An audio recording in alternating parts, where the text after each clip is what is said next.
Well, this is the second video in our series on maintaining good mental health in our workplaces and our relationships. If you haven't watched part 1 yet, I would recommend you go back and watch that. But if you're at part 2, enjoy this video from Dr. Cath as she guides us in how to have better mental health in our workplaces and in our relationships in our lives. You don't want to miss it.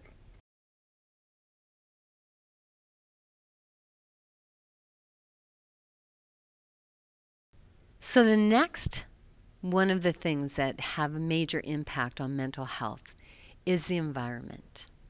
So I want to talk about encouraging a healthy environment as you're working with other people.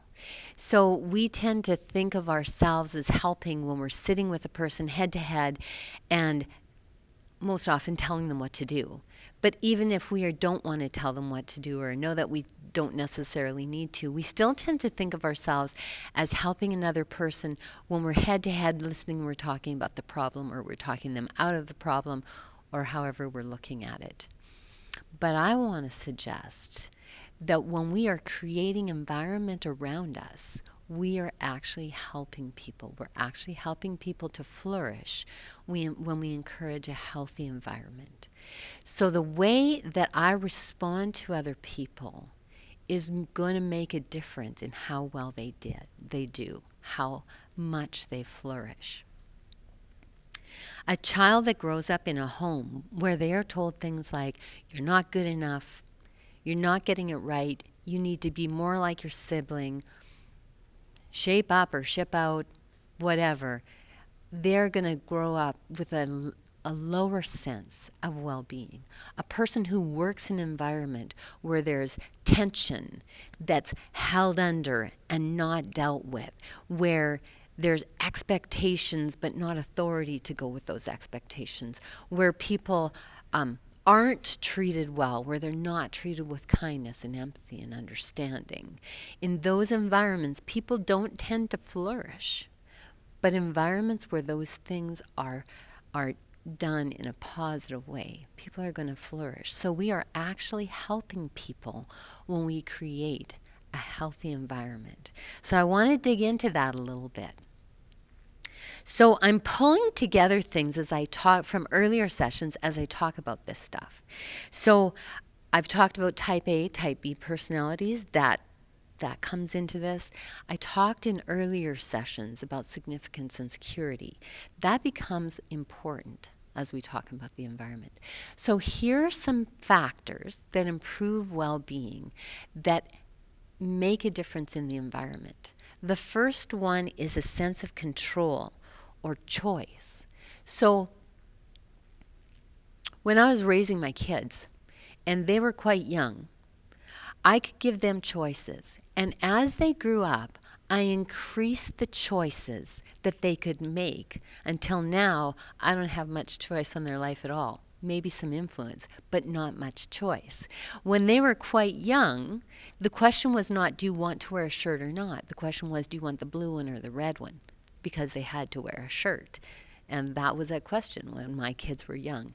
So wherever choice is possible, it helps the environment to be less stressful because there's some sense of control. Leaders, that's a really important thing. If you're leading, if you're parenting, if you're in a position of authority where you can open up space for people to have choice, you are actually helping people flourish and making space for a healthier environment by opening up some space for choice. That's one thing that improves well-being. That just is you can make it part of the environment.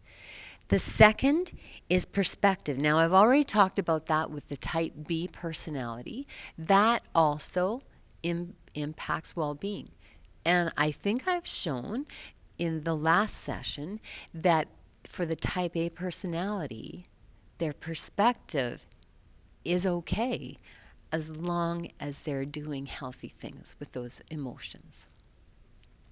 The third thing that impacts well-being is support, relationship, and mentoring. In industrial organizational psychology, they have discovered that a person that is mentored in a business or an organization is going to go farther, do better, and have an increased sense of competence and well-being when they work under a mentor who is helping them to shape and to grow and to become the best that they can. As leaders, as parents, as people in authority, we can also help people to have that improved sense of well-being and health by mentoring them and helping them to learn best ways of doing things. Tendency is to slip into advice giving, but if I help a person to figure out how to do their job well or how to do whatever it is that they're doing well, I can actually shape an environment where they're flourishing more. Support. I'm here to listen. I'm here to care. I have empathy. Now I'm starting to put into this some of Roger's thinking. When I have empathy and caring and a person feels supported, they will flourish better. That becomes part of the environment. So without ever even necessarily saying a word, perhaps the word might only be good morning. Or it might just be a phrase, how are you today? But support is going to be read more in what I do after, which is when I stop and listen for the response. So that's part of the environment. And then relationship. Whatever the relationship is, we can talk, we can function, we are in relationships. So those three things are part of factors that improve well-being. It can create a sense of optimism. And there it is, higher well-being, increased ability to adapt, better coping strategies, and better productivity. So in the work environment or in the home environment, in the friendship environment or the group environment, wherever you are, where there are people, we create an environment, and we create an environment together.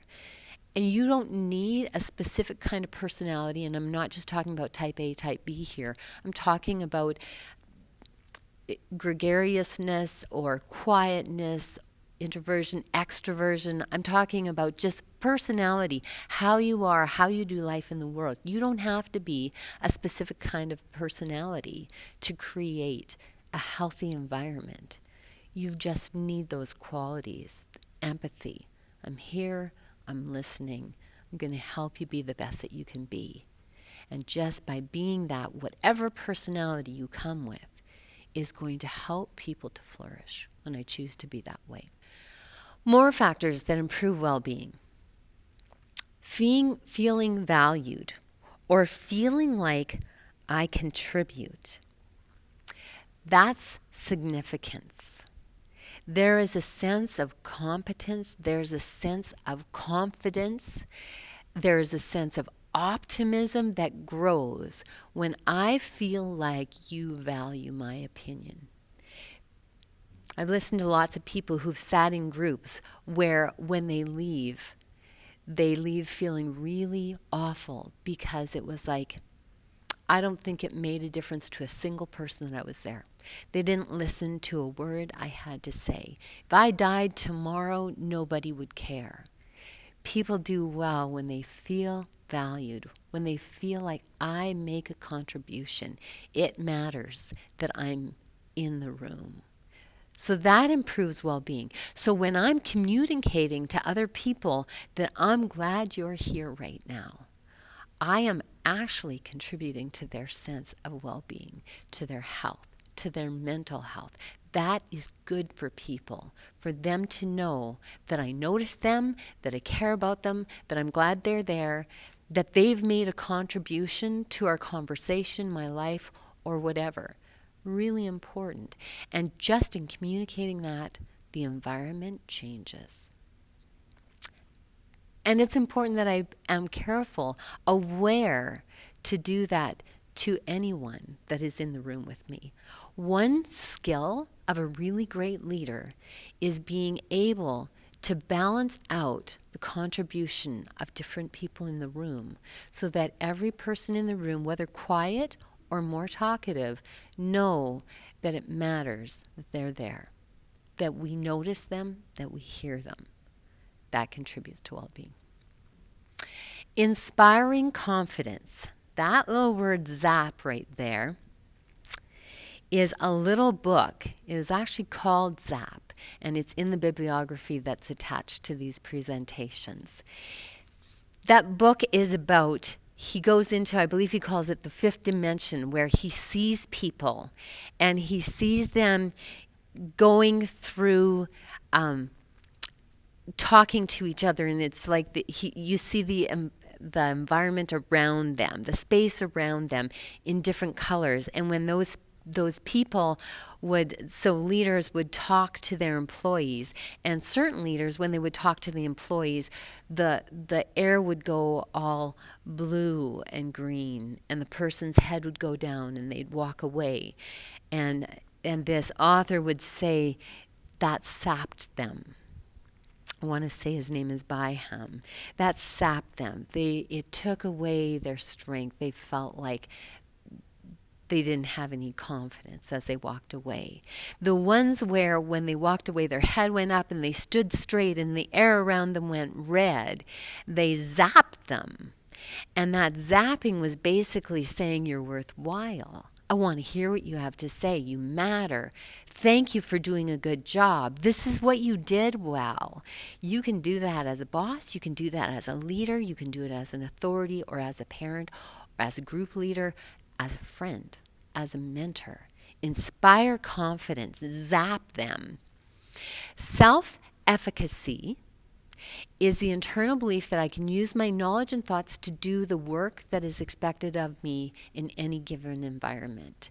When self-efficacy goes down, when I start to think that maybe I can't do this, maybe I'm not capable, everything goes down. I get discouraged.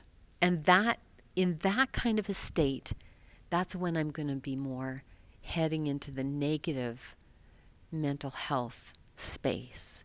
And so self-efficacy, we want people to have confidence. We want to inspire confidence in each other. And even in doing that, if we never talked about the problem, even in doing that, building confidence, I'm actually helping a person in their mental health. That's the environment. Self-efficacy is known to result in greater well-being and better performance. And so it becomes this positive cycle of, I have this sense of well-being, I perform better. Because I perform better, my self-efficacy goes higher, therefore my well-being goes higher, therefore I perform better, and it ends up being this spiral that goes in an upward or positive direction. So inspiring confidence is really important in the environment. It doesn't take a lot of words. It doesn't take a focus on problems. It just takes my awareness of how I'm treating other people so that the environment around us, whatever it is, home, work, leisure, that other people are having this increased sense of well-being. And all of those ways we can do that. Okay. Lencioni had some really good things to say about a work environment. I also think it applies more broadly. He noticed that there were 5 typical dysfunctions in a team that made the team not function well together. The first thing that he noticed was an absence of trust. I don't trust him. I think he'd throw me under the bus if he could. I don't trust her, maybe for the same reason. Or they're not consistent, just not trustworthy. That's the first one. The second dysfunction is a fear of conflict. I don't like conflict, and so if I'm mad at somebody, I'm not going to tell them, I'm not going to say anything, we're not going to work our stuff out. The third is lack of commitment. So I am not committed to making this relationship better. If this relationship gets to a place that I'm not happy with, I'm going to just be gone. There's that jumping from job to job or person to person or whatever. The fourth one is avoidance of accountability. Don't tell me what to say. If I blow it, I don't want to hear about it from you. So if you're going to come and infringe on my space, that's not okay with me. And I'm going to distance away. So I'm going to avoid accountability, and I'm going to do the same with other people. So if you're doing things that are not okay on the team or in the group, that's your thing. Maybe I'm just going to leave.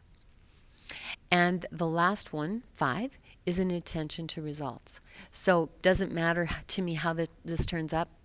I'm just going to do my job. I'm going to do my thing day after day. So it's useful for us to take a look. If these are the dysfunctions, what are the functions? We need to figure out the healthy functions of a team.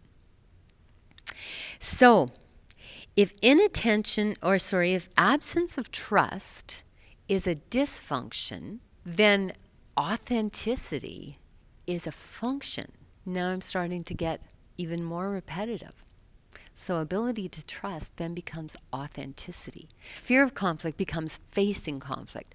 So I am going to face conflict, but I'm going to do it in a healthy way. So when I have healthy conflict, I come to the table as a person who's experiencing something. I'm not going to tell you what your emotions are. I'm not going to tell you what you're doing wrong. I'm going to tell you what I experience. I'm going to own my stuff. But I'm going to tell you if it's not okay. So this isn't working for me when you do this. This would work better for me. So we face conflict together. We don't fear conflict. Lack of commitment then becomes commitment. So I understand what we're doing. So if I'm on a team, I understand what the team is doing. I'm committed to what the team is doing. I'm committed to the team. If I'm in a family, I'm committed to the family. Losing a parent that just decides not to be committed, or losing one of the kids that decides I'm not going to be committed to this family anymore, is a deep wound. That's a deep wound that gets created in a person. So commitment to the team, to the family, to whatever, and what we're going to do together, what we're trying to do. In a family, we're just trying to love each other and become the best that we can be together. With teams, it can be more than that. Avoiding accountability then becomes accountability. Slightly different than facing conflict. This is when I've made a mistake, you can call me on it. That's hard to do. In a healthy team or a healthy environment, we can actually hold each other accountable with gentleness, with humility, understanding that just as much as I may need to be held accountable for something, maybe you do too. As an instructor, I try to open up opportunities to be held accountable because I know that I need to be able to hold my students accountable sometimes. If we can have that kind of environment and do it in a healthy, humble kind of way, we have a healthier environment. Or peers holding each other accountable, not just the leader. So when I'm working alongside somebody, I might need to hold somebody else accountable. In professional organizations, we are encouraged to do that when we are breaking ethical codes or doing those kind of things. Let's talk to each other. That's a functional team that is not afraid of accountability, but choosing accountability instead. And the final one, in inattention to results, becomes a focus on the outcomes. And so that is when I am letting it matter to me where this thing goes, how this ends up down the road. So based on trust, a willingness to face the conflict, commitment to team goals, and a willingness to be accountable, team members focus on the success of the whole. So instead of me focusing just on me doing good, I focus on let's do good together. That's a team. I think I've heard it said there's no I in team, and there isn't. The focus on the team says, let's be good together. A focus on the family says, let's be healthy together. Let's choose to have conflict in a healthy way. Let's choose humble and caring and gentle accountability. Let's do our best together as a team. That's a healthy environment.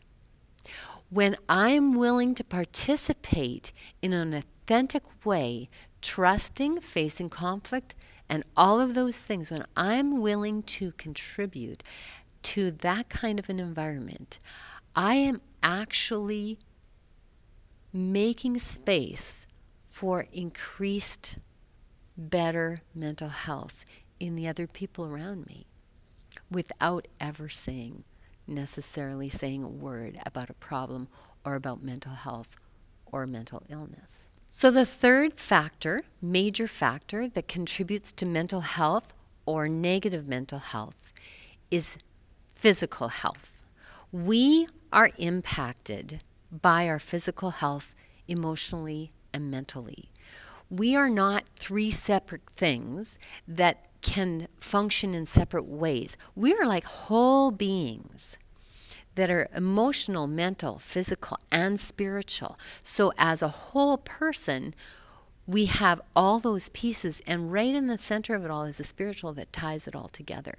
In trauma, when I go through a trauma, those all blow apart, and spiritual blows apart too. And so putting that all back together and pulling it back together spiritually in the center, that sense of calm and peace and that kind of beyond the physical, connecting it makes it healthy again. So that's connecting with other people. I want to talk about the physical health part though. I want to encourage help. There are a few ways that I can do that with other people. The first way is encouraging work-life balance in other people. One of the greatest stressors, and according to statistics, a little bit more for women than for men, but one of the great stressors for people that work is finding that work/life balance. So I work this many hours and I take care of myself in other ways in this part of my life. And that can be really difficult when you have a family, both partners are working full-time, or one partner, there is only one, and they're working full-time trying to make ends meet and still trying to be healthy, and you're trying to juggle all those things. So when I'm working with somebody else, I want to encourage a work-life balance, and that might be something that that person needs to figure out. Again, what you figured out in your life may be helpful to another person, but your life is never going to be exactly the same as another person. They could be very, very similar, and they also are different individuals, and so we need to help them to figure out what their balance needs to be. If they are a type A, that's going to be different than a type B personality that I've talked about in an earlier session. So work-life balance, encouraging that is going to be important for physical health. Second, when there's a conflict between work and life, the energy that's going to go into solve their energy, their cognitive energy is going to go into solving that issue rather than the work that they're doing.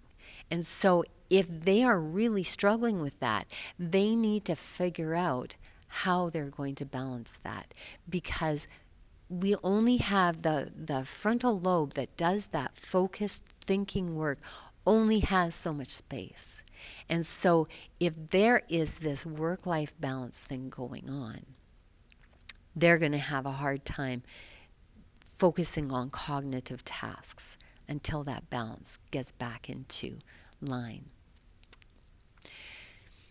Third, balance leads to more energy and less exhaustion. So if I am focusing cognitive energy on figuring out this work-life balance and I'm focusing on trying to work hard as much of the time.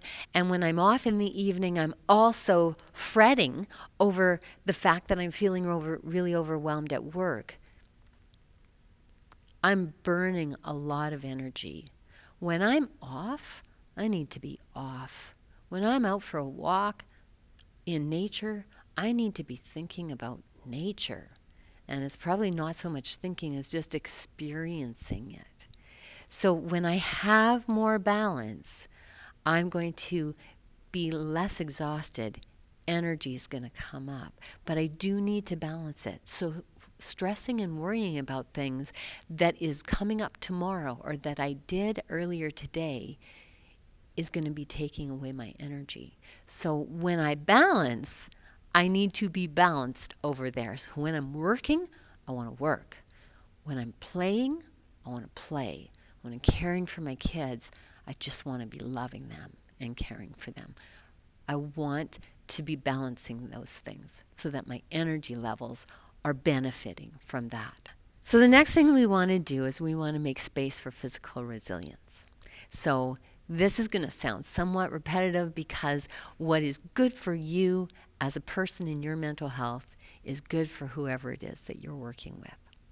Number one, antidepressant that I know of.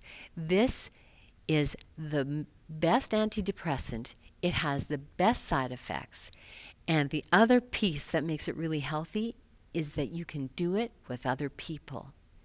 That is exercise.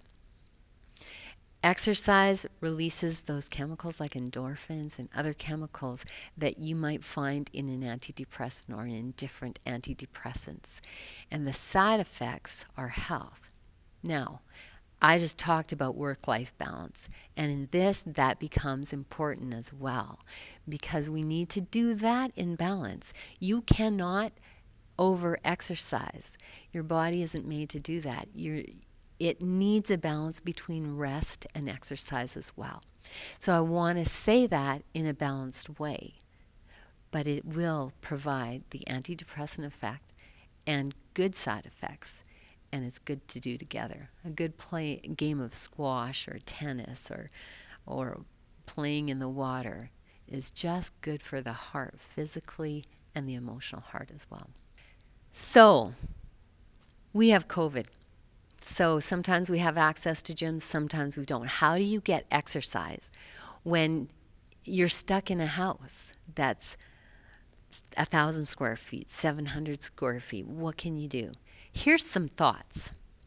You can play with your dog. You can throw a bone across a room and crawl over behind him. Sounds silly? Would it work? Yeah, I think it would. You can turn on music really loud and dance to the music. You will end up smiling. Or just be a little bit more conservative and tap your toe really hard. I know that this is an old school idea, but you can turn on an aerobics program and do a marching with them. You can do circuits, and probably on Facebook, on YouTube, you could get some ideas of what kind of circuits you can do. You don't have to have necessarily equipment to do strength building things. I'm not a fitness expert, but I just happen to know that there are things that you can do using the resistance of your body weight to build strength, things that you can do to get your heart going. You can choose to do jumping jacks right on the spot, to do some of those other exercises that require more exertion. Put some music on, it makes you go faster and it makes the time go faster. If you have stationary bikes or treadmills or something like that, it sounds a little bit boring. It absolutely sounds boring to me. However, you can watch something on your tablet or your TV or whatever while you're doing it. So those are some things that you can do when you're inside. Be creative. Find some other things that you can do. If you have a yard, you can run around with your dog outside and watch the COVID restrictions, but there are things that we can do walking outside and along as we're doing it in a healthy way. Second thing for making space for physical resilience is meditation and prayer. So giving another person space to be alone, to be quiet. When we're together, I'm one that likes to be talking and connecting and engaged with people all the time. So that's something I have to work on with the people in my house or people that work for me in my workplace, is giving them space to be able to just work alone, work quietly, be alone. If they're meditating and praying, I don't need to know, but I need to give space to other people because it's healthy for them. I want to talk a little bit about green zones. So when we're going through our life, we have certain things that are going on. So we have those stressful times where I have to be on and I have to be on top of things. And then I have those chronic times where I'm just needing to work with energy, but I'm not stressed out, but I'm certainly not relaxed. And then we have those green zone times. Those are sitting in the quiet meadow beside the water. That's a green zone. That's a time where my parasympathetic system that I talked about in an earlier system takes over, and my heart rate goes down, my blood pressure goes down, and I relax. I may not even smile. I may just feel peaceful and content inside. I want to increase those because if you even think about it logically, mathematically, if I fill my life up with work, with stuff that is requiring my attention and my focus, and I have to work hard on it, the more of that kind of stuff I have in my life, the less space I have for green zones. So if I think logically about it, if I create more space for green zones, and I really get committed to that balance that I'm creating, and I get into the green zone, and I stay in the green zone, or if I pop out, I bring myself back in again, that is by math going to decrease all the work and the hard living kind of stuff. So here's some examples of green zones. Laughter, having fun. What do you love to do? We had in our house for a long time, we wore the battery right out. I forget what the thing was called, bop it. And it created this rhythm. Rhythm's really good for us. And it would do a rhythm, and then it would say, hit it, or spin it, and there were just different arms on the thing, and you would just do it. It was just fun to do. It was just a silly thing, but it got us into rhythm, and it just created a green zone for us, and we used to like to do that. Enjoyable tasks. I like to do the dishes. So sometimes I might choose to do the dishes if I can make the space. Do the dishes instead of just putting stuff in the dishwasher.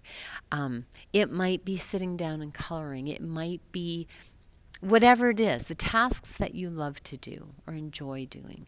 It might be time together. If you love to spend time with your partner or with your friend, take time together, create more green zones, or expressing thankfulness. If you want to do a mood boost for yourself, sit down with a piece of paper. If you're feeling down, sit down with a piece of paper and just start writing, I'm thankful for. I'm thankful for my work. I'm thankful for my husband. I'm thankful for my kids. I'm thankful for. You will find that you have a lot to be thankful for. It completely shifts your focus, and it completely increases space of a green zone. So those are all ways. And then you find your way. What are the things that when you're doing it, you feel content, or even happy, or satisfied, or settled? What are those things that have a good effect on you mentally and emotionally, and do those things? So when we think about red, pink, and green zones, so red is when the stressors are high, pink is where the stressors are just chronic, and green zones is when I'm sitting by the quiet meadow, in the quiet meadow by the water. The concept actually came from Rick Hansen, who is a PhD. And he talks about how you can do that. So if you're interested in more, you can check with him. Thanks for checking out this video. We hope that you'll finish this series by clicking on the link down below that is going to go into part 3 of this series of what is our place in helping to maintain mental health in our workplaces and our relationship with Dr. Cath Thorlakson. So please check that out. Additionally, if you haven't yet, you can subscribe to this channel as we'll be releasing more mental health videos covering various topics throughout the course of this next year. So let's all journey together in moving toward better mental health.